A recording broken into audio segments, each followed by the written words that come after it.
Assalamualaikum warahmatullahi wabarakatuh. Di sini saya akan menampilkan tahapan pembuatan prosesor. Dan bahan yang pertama adalah pasir memiliki presentase tinggi dari silikon dalam pembentukan silikon dioksida dan merupakan bahan dasar untuk memproduksi semi-induktor.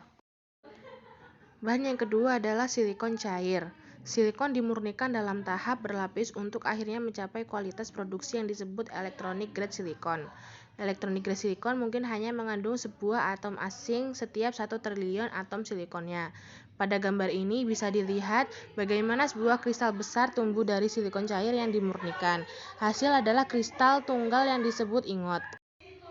Kemudian kristal silikon tunggal atau bisa disebut dengan ingot. Sebuah ingot dibuat dari electronic grade silikon. Sebuah ingot memiliki berat sekitar 100 kg dan memiliki kemurnian silikon 99,99%.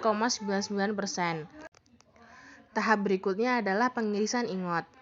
Kemudian diiris menjadi disk di silikon individual yang disebut dengan wafer. Wafer-wafer ini dipola sedemikian rupa hingga tanpa cacat. Dengan permukaan selembut kaca cermin, Intel memberi wafer siap produksi itu dari perusahaan pihak ketiga. Wafer rumit 45 nm HK atau metal gate oleh Intel menggunakan wafer dengan diameter 200 mm saat Intel mulai membuat chip-chip. Perusahaan ini mencetak sirkuit di atas wafer 50 mm. Dan untuk saat ini menggunakan wafer 300 mm yang menghasilkan penghematan biaya per chip. Tahap selanjutnya adalah mengaplikasikan fotoresis. Cairan yang dituangkan di atas wafer saat diputar adalah sebuah proses dari fotoresis yang sama seperti yang kita kenal. Di film untuk fotografi, wafer diputar selama tahap ini untuk membuatnya sangat tipis dan bahkan mengaplikasikan layar fotoresis. Kemudian, hasil dari fotoresis diekspor ke sinar ultraviolet. Reaksi kimianya ditrigger oleh tahap pada proses tersebut, sama dengan apa yang terjadi pada material film pada sebuah kamera saat Anda menekan tombol shutter. Hasil dari fotoresis yang diekspos ke sinar UV akan bersifat dapat larut. Ekspor diselesaikan menggunakan mask yang berfungsi seperti stainless dalam tahap proses ini. Saat digunakan dengan cahaya UV, mask membentuk pola-pola sirkuit yang bervariasi di atas tiap layer dari mikroprosesor.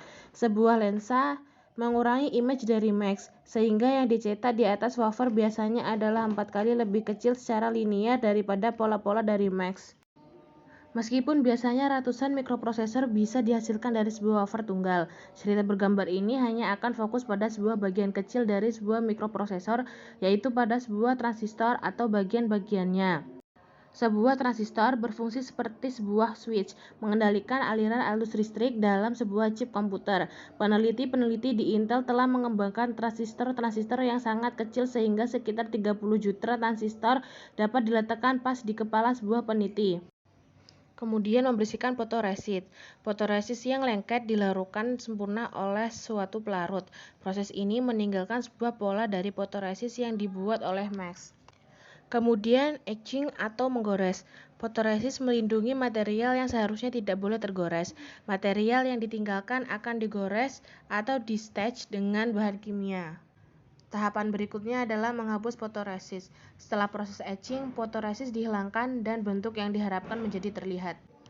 Kemudian mengaplikasikan fotoresis. Terdapat fotoresis yang berwarna biru diaplikasikan di sini, diekspos, dan fotoresis yang terekspos dibersihkan sebelum tahap berikutnya. Fotoresis akan melindungi material yang seharusnya tidak tertanam ion-ion. Tahap berikutnya adalah penanaman ion. Melalui suatu proses yang dinamakan ion implementation, area-area wafer silikon yang diekspos dibombardir dengan kotoran kimia bervariasi yang disebut ion-ion. Ion ini ditanam dalam wafer silikon untuk mengubah silikon pada area ini dalam memperlakukan listrik. Ion ditembakkan di atas permukaan wafer pada kecepatan tinggi. Suatu bidang listrik mempercepat ion-ion ini hingga kecepatan 300.000 km per jam. Berikutnya, menghilangkan fotoresis. Setelah penanaman ion, fotoresis dihilangkan dan material yang seharusnya didopet memiliki atom-atom asing yang sudah tertanam. Selanjutnya, transistor ini sudah dekat pada proses akhir. 3 lubang telah dibentuk di dalam layar insulasi. Di atas transistor, 3 lubang ini akan terisi dengan tembaga yang akan menghubungkannya ke transistor-transistor lainnya. Berikutnya, electroplating. Wafer-wafer diletakkan ke suatu larutan sulfat tembaga di tahap ini.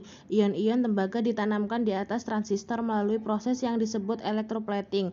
Ion-ion tembaga bergerak dari terminal positif atau anoda menuju terminal negatif atau katoda yang dipresentasikan oleh wafer. Tahap selanjutnya, pada permukaan wafer, ion-ion tembaga membentuk suatu lapisan tipis tembaga. Berikutnya, pemolesan. Material ekses dari proses sebelumnya dihilangkan. Berikutnya, lapisan logam. Lapisan-lapisan metal dibentuk untuk interkoneksi di antara transistor-transistor. Bagaimana koneksi itu tersambungkan ditentukan oleh tim desain dan arsitektur yang mengembangkan fungsionalitas proses tertentu. Kemudian, testing wafer. Bagian dari sebuah wafer yang sudah jadi ini diambil untuk dilakukan tes fungsionalitasnya. Pada tahap tes ini, pola-pola dimasukkan ke dalam tiap chip dan respon dari chip tersebut dimonitor dan dibandingkan dengan daftar yang sudah ditetapkan. Berikutnya, pengirisan wafer. Wafer diiris-iris menjadi bagian-bagian yang disebut die. Berikutnya ada memisahkan die yang gagal berfungsi. Die-die yang sah atas pola merespon dengan benar akan diambil untuk tahap berikutnya. Kemudian individual die. Ini adalah die tunggal yang telah jadi pada tahap sebelumnya. Die yang terlihat di sini adalah die dari sebuah prosesor Intel R-Core TM17. Kemudian packaging. Bagian dasar, die dan head spreader digabungkan menjadi sebuah prosesor yang lengkap. Bagian dasar berwarna hijau membentuk interface elektris dan mekanis bagi prosesor untuk berinteraksi dengan sistem komputer. Langkah selanjutnya adalah prosesor. Inilah prosesor yang sudah jadi. Sebuah mikroprosesor adalah suatu produk paling kompleks yang pernah dibuat di muka bumi. Berikutnya, class testing. Selama tes terakhir ini, prosesor-prosesor akan dites untuk key karakteristik mereka. Berdasarkan hasil tes dari class testing, prosesor dengan kapabilitas yang sama dikumpulkan pada transporting trace yang sama pula, disebut dengan binning. Dan yang terakhir ada retail package. Prosesor-prosesor yang telah siap dan lolos tes akhirnya masuk jalur pemanasan dalam satu kemasan box. Baiklah, ini adalah tahapan pembuatan prosesor dari saya. Terima kasih yang sudah menonton. Maaf jika ada salah kata. Saya akhiri. Wassalamualaikum warahmatullahi wabarakatuh.